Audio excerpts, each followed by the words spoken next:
আমাদের সময়ে ভিক্ষার জরুরি নিয়ে বাজেট পূর্ববর্তী সময় আমাদের কোনো অর্থমন্ত্রী বিদেশে গিয়ে ভিক্ষা চায়।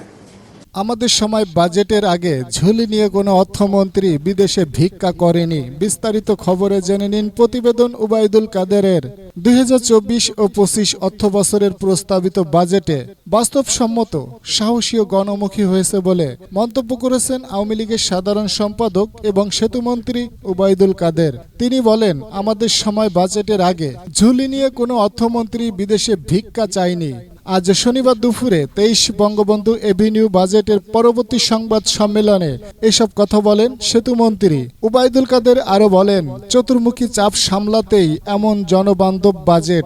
এই বাজেট পরিমিত, বাস্তবসম্মত, গণমুখী, সাহসী, নির্বাচনীয় ইস্তেহারের সঙ্গে সঙ্গতিপূর্ণ, উচ্চ মূল্যস্ফীতি নিয়ন্ত্রণ করে দেশকে এগিয়ে নিয়ে যাওয়ার আশায় এই বাজেট। কালো টাকা সাদা করার সুযোগ প্রসঙ্গে গণমাধ্যম কর্মীদের প্রশ্নের জবাবে আওয়ামী লীগের সাধারণ সম্পাদক আরো বলেন, 15 বছরের আগের বাংলাদেশ আর 15 বছরের পরের বাংলাদেশ উন্নয়ন অর্জনের আকাশ পাতাল পার্থক্য।